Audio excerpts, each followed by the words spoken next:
Ochite guys, people, welcome. Karol J here. Welcome back to Flashlightunity. I'm just on a roll here. Like I am so I have so many emotions. I care about people, so I feel compelled to put out these messages because I'm trying to get my point across. Remember, I'm trying to TKO your asses. This is the TKO raw version because I'm giving you a reality. I am advising you of the impeding war. And so I wanted to do another message, another video, and this video is on myths. MYTH. Now, some people may know what myths, some people may not. I'm gonna walk and I'm gonna take the camera off of me because I'm outside. It's such a nice day, and I'm just gonna turn the camera on my scenery because I'm out here taking a nice walk. I'm at a local strip mall. I just came out of the grocery store, so join me on my evening walk as I talk about myths, and hopefully you can get something out of this video, this message. All right, I'll talk to you soon. Okay, yeah, hey guys. Yes, so today's video is about myths and MYTHS. And I'm not gonna make the video too long. In light of me, passing the message, spreading the message, which I am ordained to do, this is my assignment of impeding war. I think about the people and the emotions of the people right now and what people may be going through and what people may be thinking and how easy it is for people to blow off information. And part of the reason that is, I believe there's so much information. There's an influx of information that's out right now that people now don't know what to believe. So I think people are now just choosing to believe all information that they like, all information that's cheerful, all information that brings them pleasure. I think that is the only information that people are receiving in right now. And let me tell you how dangerous that can be. Because if you're only seeing the good in each situation, how will you ever know the bad? How would you ever be able to prepare? How would you ever be able to balance any situation out? You only receive the good. If you're blocking out the perceived bad, and I really don't like to say bad, we'll say the negative and positive. If you're only seeing the positive side of everything and you're never seeing the bad, how would you be able to balance the situation out? It's always going to be lopsided. And then what it does is going to set you up for this extreme hurt and pain later when the negative does show up. So in my opinion, the best way to be is open, because you have to treat yourself, your mind, like a filter. You have to let stuff come in and then you weed out what you don't need. You have to be discerning about it. You have to do an accurate assessment of information that you receive so that you can make an accurate, belief or judgment on the actual information. So when I talk about myths, and we all know about myths, they use in today's world, in today's time, they use myths as something that is fake. And I'll say FAKE, something that is fake, something that is a mythology, something that's like a fairy tale, and what does that really mean? You know what I mean? Who says it was fake? You know what I mean? And when I say they, I'm talking about the powers that be, anybody really. Because anybody can come on and put their name on a book or a piece of paper and say, I am the authority on this matter, so I say that that's fake. And you not considering yourself the authority, going by what somebody else says that they're an authority on something, you believe it. If somebody says, oh yeah, that's fake, then you run with it and you'll say, oh okay, yeah, that's fake. Yeah, we can't believe that. That's not real. Well, guess what? Until you actually know for yourself or make an accurate judgment for yourself, then you're always going to be going off of somebody else's say. If somebody says, oh, that's fake, then everything around you can be as real as possible. But because somebody else claimed to be the authority on something and said, oh, I'm the authority, so it's this, or I'm the authority, so it's that. Just because somebody says something does not make it so. And so when we talk about myths, I want everybody to have an open mind about myths, because the reality is there could be a whole bunch of so-called myths out right now that may be in fact true, and a lot of ones that you probably glazed over. And so I love sunset. And so I like to be outside. I like to be outside anyway because it's nature, We're supposed to be outside in nature because we are one with nature. Nature created us, Mother Gaia, yeah. So Myth is a symbolic narrative. Myths. I know for me growing up, when somebody said, oh, that was a myth. I mean, think about it. All the fairy tales, even the nursery rhymes that we heard, Humpty Dumpty sat on the wall, London bridges falling down. Like all of these nursery rhymes, they put them as like nursery rhymes or myths or something like that. But how do we actually know if they wasn't something actual, something factual, something real that actually took place, and they just made a song about it? And so it's things like this that I want us to try to open our mind and try to expand our mind, to try to put a factual statement on it for ourselves and not let anybody else tell us what is and what's not factual. Because if we walking around this world thinking that everybody else is an authority on everything other than us, then we are followers. We are sheep.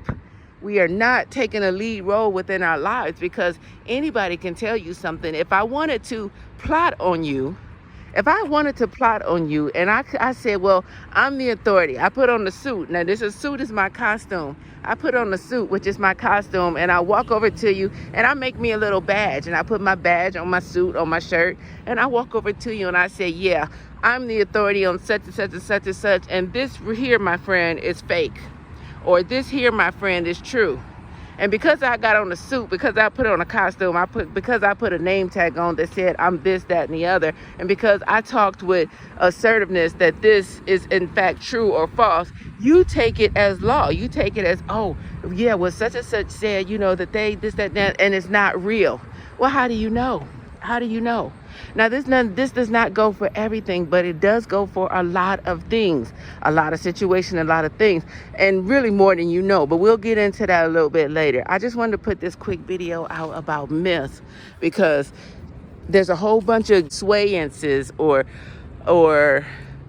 what do I want to say? There's a whole bunch of claims that put claims on certain stories or events that was actually captured in history to this day. I mean, you could pull up any fairy tale, you can pull up anything that they call mythical, and you will see that they call it mythical because the people, certain people of today or in this world or, throughout history have claimed it based on their account to be actually fake. But this is what I want you to do. I want you to just start thinking critically about certain things and myths, because as we live in this world, we are me, myself, and I. You are you, yourself, and you. We are me, myself, and I. And there's no way that we are going to survive or exhale or be comforted or comfortable within our own skin if we're constantly listening to other people. So this video is about the myths of authority, the myths of authority of others other than ourselves. So I hope you understand what I'm saying. I hope I'm conveying it right. But when I said think about myths, when we talk about myth, is this something that someone claimed to be something that is of a fable, something that's fake, something that's not real. And I don't necessarily believe that that's the case. I've always been the type of person that when I hear something, if it did not sound right, I don't care who said it, I don't care what kind of authority that they claim to have.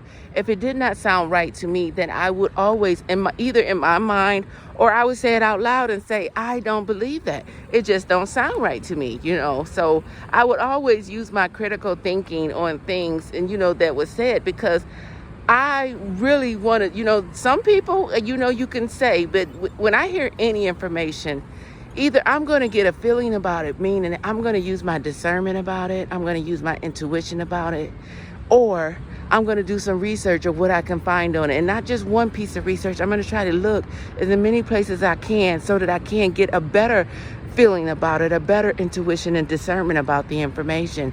Because I want to be I want to be the sayer in my own life. I want to be the sayer in my own words, in my own actions, in my own beliefs. I don't want anybody else to be the sayer for my life and what I believe and what I do and how I act and how I respond. Because once again, you will be a sheep. You will forever be a sheep. And guess what a sheep does? A sheep just does what his herder tells him to do. He uses a stick and he moves it and he hits them on the side, and all the sheep go one way when he want them to go one way, and then all the sheep go the other way when they want them to go another way. Does that sound familiar? Does that not sound like all of these people of this world who claims that they are an authority on something and says this is that and that is this? You know, so just think about it. I want you to think about all the things, all the myths that you heard that someone deemed as a myth, and ask yourself, is that really a myth or is that really true? You know what I mean?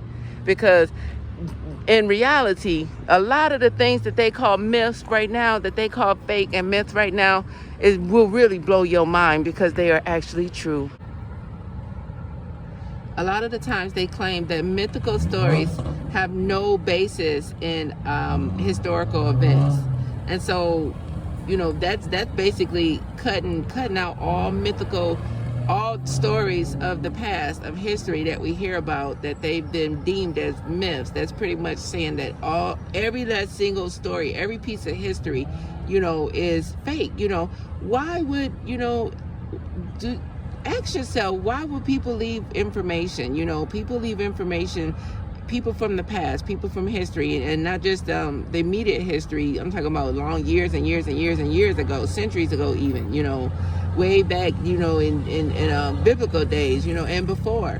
There's been artifacts of messages, you know, hieroglyphics, and, you know, in ancient Egypt, you know, all over really, you know, there's been trails of information that's been left, and why do you think that people left those kind of stories? Why do you think that generations leave stories or accounts of things like that? You know, do you think it's for the future generations to count it off, to tell everybody that it's fake, that it doesn't mean anything? Or do you think that they're trying to leave a piece of history for the future generations to expound upon, you know, to capture? Maybe they can expound upon, maybe they can actually do better with it, you know. So, you know, this is where critical thinking come in, you know, because, you know, I'm all about critical thinking. When you think about myths and what they're actually calling myths, just think about the things that they are calling myths. Like a lot of these ancient, you know, things that, you know, scriptures and artifacts that they, you know, that's been left by, you know, previous generations. Why would they do that? Why would they leave a whole bunch of lies? Why would they go through all this trouble to scroll a whole bunch of lies, a whole bunch of, you know, why would they leave a whole bunch of trinkets that don't mean nothing, that don't have no history, that don't, you know, that's not telling a story? You know, these are the things that you know, we got to ask ourselves, or we have to discerningly think about when we think about who and what is telling us that something is a myth, you know. And so, you know, that's just another example of why we all have to be discerning about what's true and what's not true, and but more so what is true and somebody's telling us that is not true. That's more so of the basis of what we're talking about here. Things that may be true and someone is emphatic about telling us that they're not true. This is what we need to start being more discerning on. And I'm going to leave this myth video right here because I hope I got my point across. I just wanted you to start thinking about whether you are a sheep or are you a thinker, you know. And I'm hoping you would say the latter, because in these days and times, there is so much information that's coming at us. At some point, we are going to have to decide for ourselves. We are going to have to decide for ourselves. Refuse. Break away from being a sheep. Break away from going with the crowd. Break away from listening to somebody else's say. I don't care what kind of credentials or authority that they say that they have. Who gave them this authority? Think about it. Even a college or anything, it still was a person who claimed that these things were so. Challenge everything from here on out. Challenge everything, and the way you challenge everything is you do the research and you find out for yourself. That's how you start challenging things, and that's how you start becoming or utilizing your own say, where somebody will tell you something and you'll be like, hold up. You will park what somebody else says to you, regardless of their authority. You will park it and you'll do your own research, and you use your own discernment, your own feelings, from what you feel, from what you believe. and you will make an accurate decision from that. And on that note, this is the end of the myth video. I didn't really walk, I just walked around the parking lot really, but it still feels nice out here. I love sunset, and I hope I gave y'all some good views. It's like does start, it's really just a parking lot, but you know, nature, just being outside somewhere different from where you are, sometimes that can be, you know, pretty interesting to watch. So I'm just panning around. All right, guys, you know, I love you so much. I do. I really do. I really care about people. And this is why I'm putting out these messages, because the messages are presented to me. And so I present them to you. And I hope you will look at them with your own say and with your own discernment and with your own intuition and with your own beliefs. Because I'm trying to save your life. This is something that, you know, I don't have to do. Think about it. Any information that you get, you always got to question, why is somebody telling me this? What would be the purpose? You know, what would be the purpose? What, you know, do an accurate assessment of why somebody is giving you a certain kind of information, you know, and you go through the steps. What do they stand to gain? You know what I mean? You know, or what actually is the message? You know, everything that all the information that we see, we have to dissect it for ourselves. That's the only way that we're gonna start to live from our own say, from our own minds, from our own beliefs.